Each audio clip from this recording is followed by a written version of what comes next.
Just because we claim, or there's a claim that the book comes from God, doesn't mean every Dick, Tom, and Harry will just take it, read it, and understand.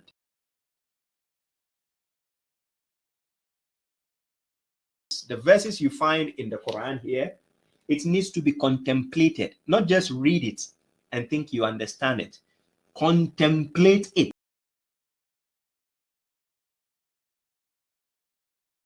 Because you need to reflect deeper, or somebody to break it down for you.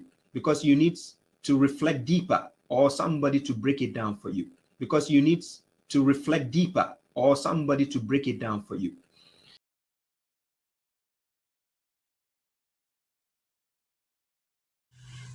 أعوذ بالله من الشيطان الرجيم بسم الله الرحمن الرحيم السلام عليكم ورحمة الله وبركاته.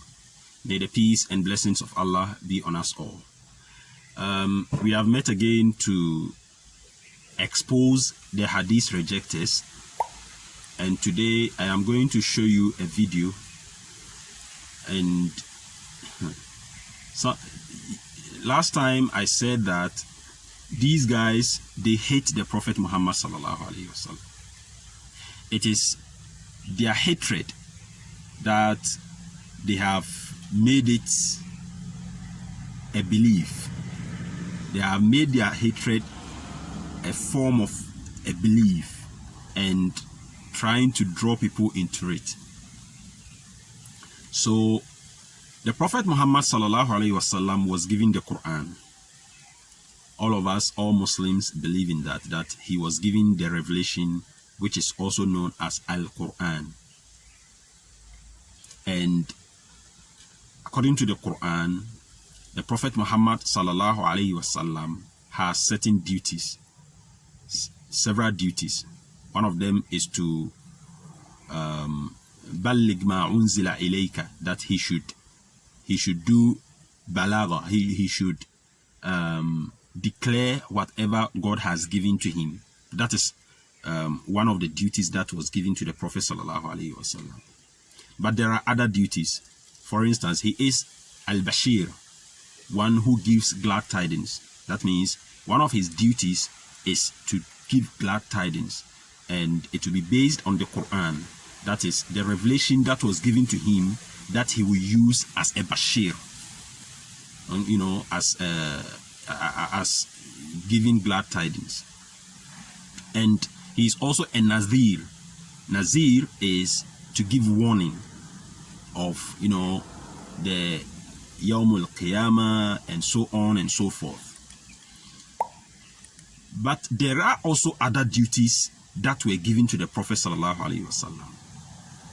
The Prophet Muhammad sallallahu alaihi wasallam, according to the Quran, is also a teacher.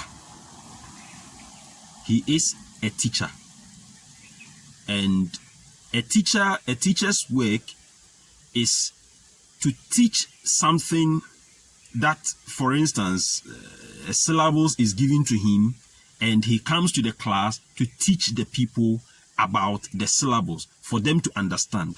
And as we all know, that the human nature is such that we are all not having the same mind, the same mindset, the same understanding, the same IQ, and therefore when the teacher comes to the class to teach us, some may understand it better, some may not. And those who will not understand it from the beginning, they will ask questions. Sometimes in a textbook, when the teacher brings a textbook, some of the questions that the students will ask, you will see that those same questions are asked in the textbook and answers provided. But there are times that the teacher will have to use examples that may not be literally written in the textbook. That is not to say that when the teacher uses those examples to explain his message to the people, he is contradicting or he is associating something with that of God. No. For instance, we have means of transport today that was not there at the time of the Prophet Muhammad sallallahu alaihi wasallam. So if through revelation the Prophet Muhammad sallallahu alaihi wasallam was giving that message and was shown those means of transport that we have today, he would have a better appreciation of certain words that are used in the Quran. And when he is explaining those to the companions as a teacher, he can be at a better place to explain it to them by using certain examples to them for them to better appreciate what the verses are saying. Now, these Quranists come and say that, no, as far as the Sunnah of the Prophet Muhammad sallallahu alaihi wasallam is concerned, we should throw it away. As far as the ahadith of the Prophet Muhammad sallallahu alaihi wasallam are concerned, we should throw them away, because the Quran is enough. Before this, nobody had said that the Quran is not enough. And I know some of them may cut this portion and use, but I'll repeat it. If you want to cut it, no problem. I am saying that before this time, no Muslim had said that the Quran is not enough. The Quran is enough as a guidance, but that guidance cannot be comprehended equally by all. And at a certain time, the Prophet Muhammad sallallahu alaihi wasallam would need to explain certain things to those who did not understand. Sometimes he would do that explanation through his life, so that when the Quran says that wa ibadur rahman yamshi ala al-ardi hawnan wa idha khatabahumul jahiluna qalu salaman, this is only a test. The practical aspect will be done by the life of the Prophet Muhammad sallallahu alaihi wasallam himself. And when he does so, that is when the companions will better understand what the verse has said, that the servant of the gracious God are those who walk on the land like in humbleness. And when the ignorant people insult them, they say salam.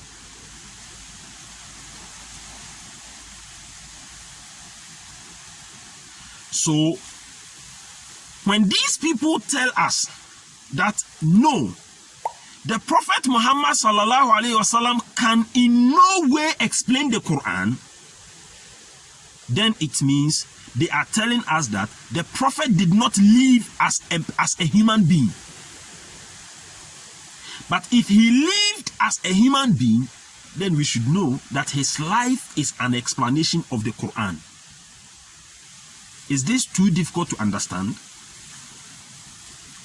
If you say that the Prophet did not live, the Quran was thrown from Allah to him, and then he just brought and gave to the people and then left the world.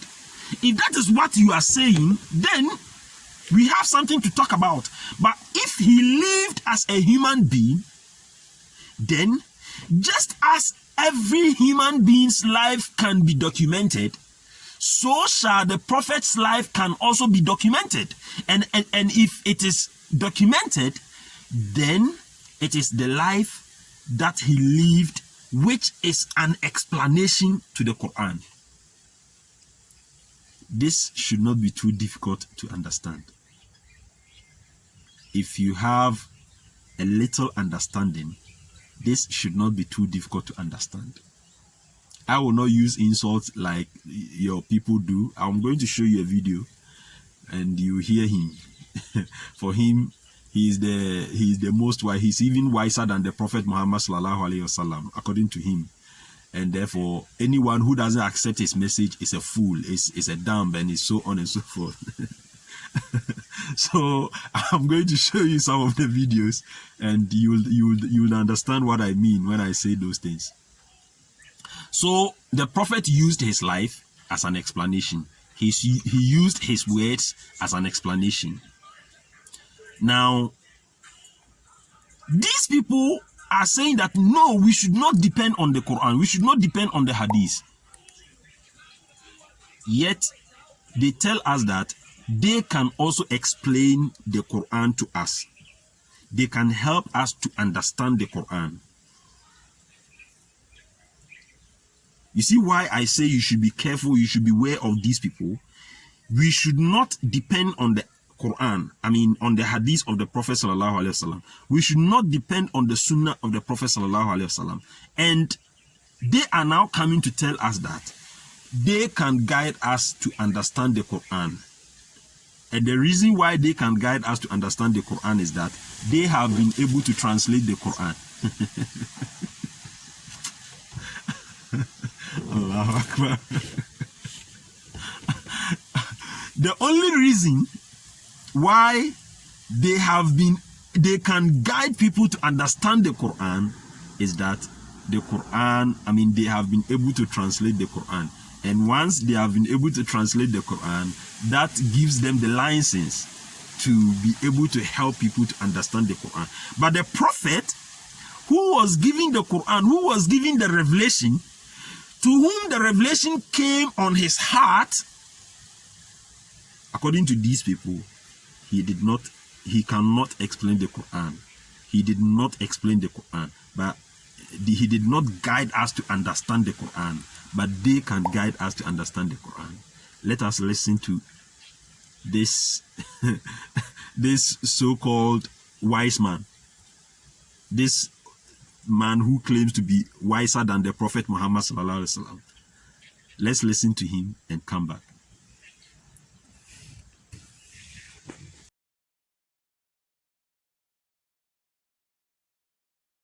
And Quran chapter 38 verse 29, God clearly tells the Prophet, he says what? He says, Kitabun anzalnahu ilayka mubarakun liyadabbaru ayatihi waliyatazakkara ulil albab. He says, it is a blessed book which we have revealed to you so that they may contemplate its verses. The verses you find in the Quran here, it needs to be contemplated, not just read it and think you understand it. Contemplate it, right? So that those of intelligence, or those who possess intelligence, will now what? Be mindful or take heed of it. So even in a classroom, when we all went for our academics, even in the classroom, when a teacher is teaching you something from a syllable, right? You can read from a book multiple times, but you still not understand it because you need to reflect deeper, or somebody to break it down for you. Because you need to reflect deeper, or somebody to break it down for you. Because you need to reflect deeper, or somebody to break it down for you. Because you need to reflect deeper, or somebody to break it down for you.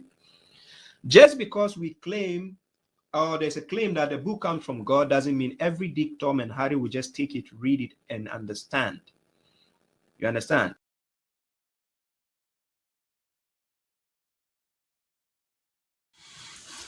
Did you hear him?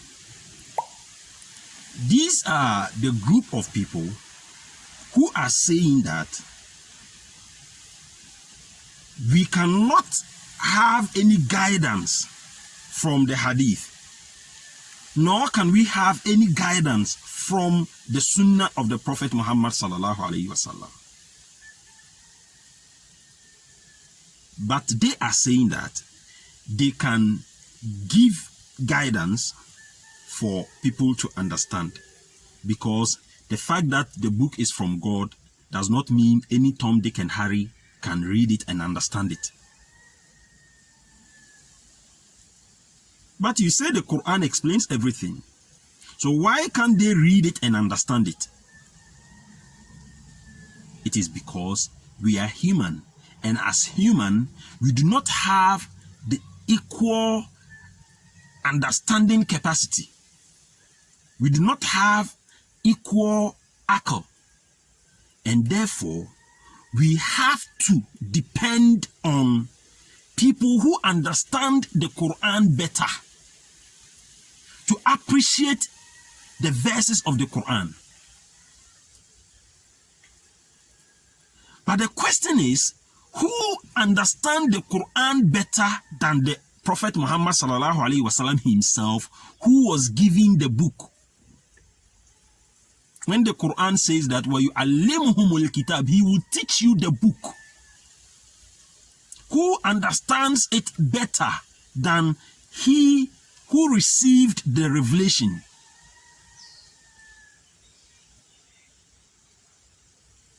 So they themselves are in a dilemma.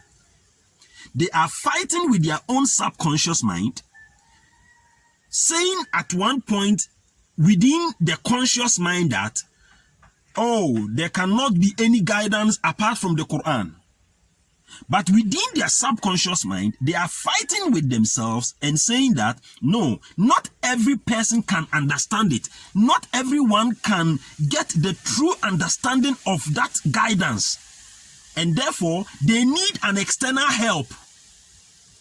But that external help, according to them, cannot come from the Prophet Muhammad sallallahu alaihi wasallam, but should come from other people.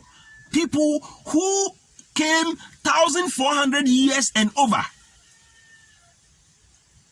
That understanding cannot come from the Prophet. That understanding cannot come from the Prophet's companion, but it can come from people who are nothing. So you see why I say that they hate the Prophet. You see why I say that they are like Paul, who came to destroy the message of Nabi Isa alayhi salam. Hopefully, you get the message that I want to send across. Hopefully, because it is a very dangerous group that if you don't take care, they try to use some subtle way to pull you into accepting something that God himself has rejected. Accepting, because God himself says that the prophet will teach the book. So if you come and tell us that the prophet did not teach the book, what are you talking about? That is why I said their argument pull us from understanding the Quran. I will end here for now, and we shall come again with another video.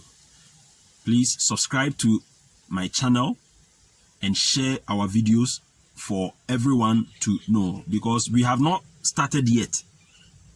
The kind of information we have to show to the world to prove that erroneous belief that it is only the Quran, it is only the Quran, we haven't started yet. So share the videos for everyone to get it. But my main concern is to get some hadith rejectors to accept the challenge to respond to the videos.